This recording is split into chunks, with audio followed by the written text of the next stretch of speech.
Hello दोस्तों, स्वागत है आप सबका दिशा विद अंजलि में। आज हम प्राचीन भारत की एक बहुत ही बुद्धिमान स्त्री के विषय में बात करने जा रहे हैं। उस समय बुद्धिमान स्त्रियों को या जो शास्त्र का ज्ञान रखती थी उन्हें विदुषी कहा जाता था। मैं आपको पहले ईसा पूर्व और ईसवी का अंतर समझा देती हूँ। ईसा मसीह के जन्म से अब तक का समय ईसवी कहा जाता है, जैसे अब 2023 ईसवी चल रही है। ईसा के जन्म से पहले के समय को ईसा पूर्व कहते हैं। तो गार्गी जी का संवाद हमें 700 ईसा पूर्व देखने को मिलता है। जानते हैं गार्गी कौन थी? तो गार्गी के विषय में कहा जाता है कि वह लगभग 700 ईसा पूर्व जन्मी थी और वाचकन्वी गार्गी इनका पूरा नाम था। वाचकन्वी इसलिए क्योंकि इनके पिता वाचकन्व थे, तो इसीलिए इनका नाम पड़ा वाचकन्वी गार्गी। गार्गी क्योंकि ये गर्ग ऋषि के गोत्र में उत्पन्न हुई थी, इसलिए गार्गी कहा गया। उस समय विद्वानों में आपस में किसी न किसी विषय पर चर्चाएं होती थी। कई बार वो चर्चा विवाद में बदल जाती थी, किंतु जो भी अंत में विजेता घोषित होता उसे राजा कोई ना कोई उपहार देते थे। गार्गी और ऋषि याज्ञवल्क्य का संवाद मैं आपको बताने वाली हूँ।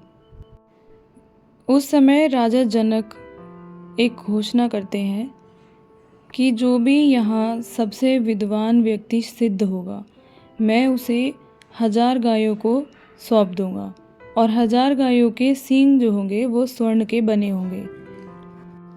गार्गी के विषय में बृहदारण्यक उपनिषद में पूरी जानकारी मिलती है। उन्होंने उस समय उपनिषद की कुछ ऋचाओं का भी निर्माण किया था।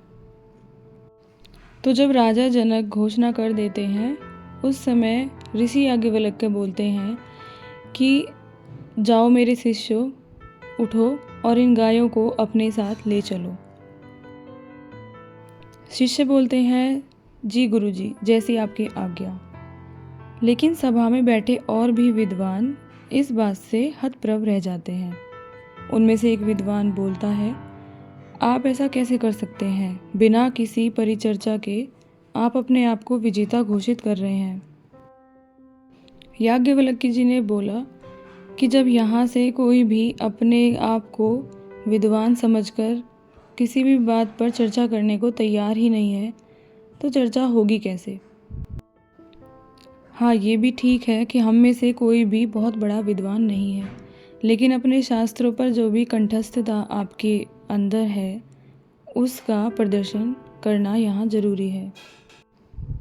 अगर आप में से किसी में सामर्थ्य है कि वह मुझसे शास्त्रार्थ करे तो मेरे समक्ष उपस्थित हो जाए, नहीं तो मैं इन गायों को लेकर अपने आश्रम की ओर चला जाऊंगा। ऋषि याज्ञवल्क्य की घोषणा के बाद सभा में से कोई भी प्रश्न करने का साहस नहीं जुटा पाता। इतने में आवाज़ आती है, ठहरिए। सभी लोग पीछे देखते हैं तो एक बहुत ही सुंदर कन्या खड़ी है अपने स्थान पे और वह राजा से आज्ञा मांगती है कि वह कुछ प्रश्न करना चाहती है। राजा जनक गार्गी को आज्ञा दे देते हैं कि वह स्वतंत्र है, कोई भी प्रश्न पूछ सकती है। तब गार्गी ऋषि याज्ञवल्क्य को प्रणाम करके कहती है कि क्या वह प्रश्न पूछ सकती है? ऋषि याज्ञवल्क्य कहते हैं, देवी आप अवश्य प्रश्न पूछ सकती हैं। तब गार्गी जी प्रश्न करती हैं। गार्गी कहती हैं, ऋषिवर, जल का अपना कोई रूप नहीं, वह किसी भी रूप में समा जाता है, किंतु क्या आप बता सकते हैं जल किस में घुलता है? याज्ञवल्क्य कहते हैं, वायु में। फिर गार्गी दोबारा प्रश्न करती है, और वायु किस में घुलती है? तब वह कहते हैं, अंतरिक्ष में। तब गार्गी याज्ञवल्क्य के उत्तर को ही प्रश्न बनाती चली जाती हैं। वह जैसे जैसे उत्तर देते, गार्गी उसी को प्रश्न बना देती हैं। वायु अंतरिक्ष में घुलती है, अंतरिक्ष कहाँ घुलता है? वो कहते हैं गंधर्वलोक। गंधर्वलोक से आगे तो वो कहते हैं आदित्य लोक, फिर चंद्रलोक, नक्षत्रलोक, एक एक करके वो सारे लोग गिनवा देते हैं। नक्षत्रलोक, देवलोक, इंद्रलोक, प्रजापति लोक, अंत में वह कहते हैं ब्रह्मलोक। तब गार्गी कहती हैं, और ऋषिवर ब्रह्मलोक किसमें विलय होता है? ये प्रश्न सुनकर याज्ञवल्क्य जी क्रोधित हो जाते हैं। वे कहते हैं, क्या तुम्हें पता है तुम क्या पूछ रही हो?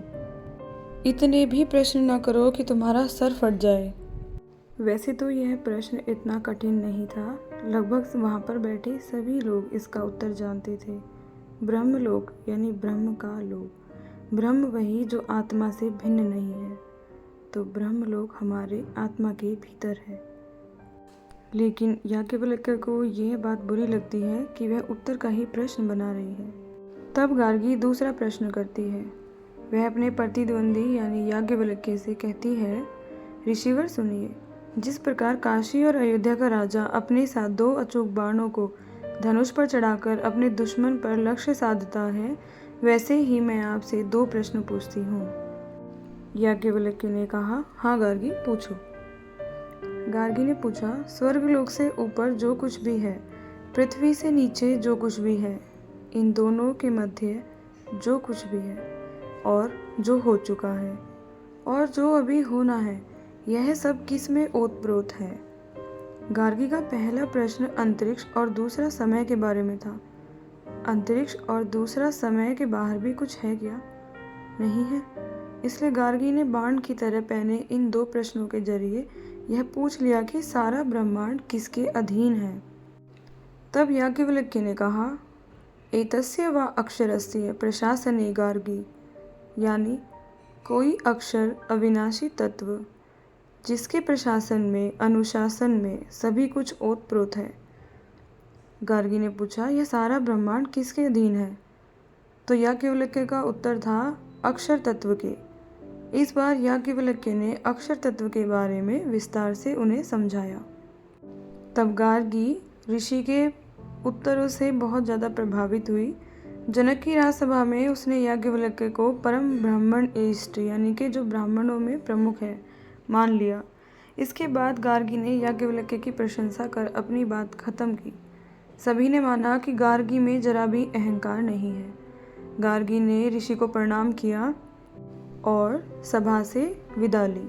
गार्गी का उद्देश्य ऋषि याज्ञवल्क्य को हराना नहीं था, क्योंकि एक समय ऐसा भी आया था जहां वह ऋषि याज्ञवल्क्य को पराजित कर सकती थी।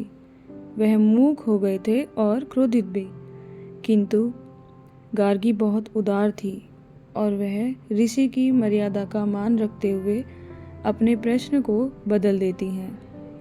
पर इससे एक बात सिद्ध हो गई थी कि सभा में केवल पुरुष ही विद्वान नहीं थे।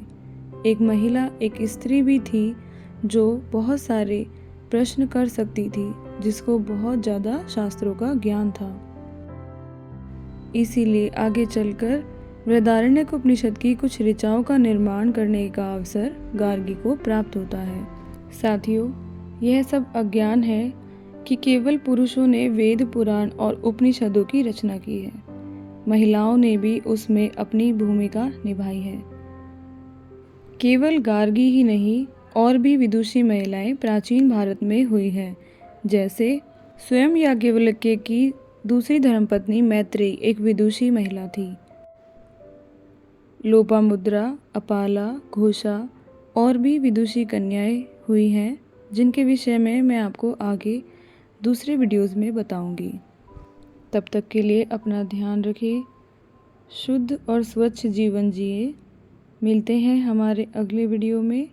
आप सभी को प्रेम पूर्वक नमस्कार।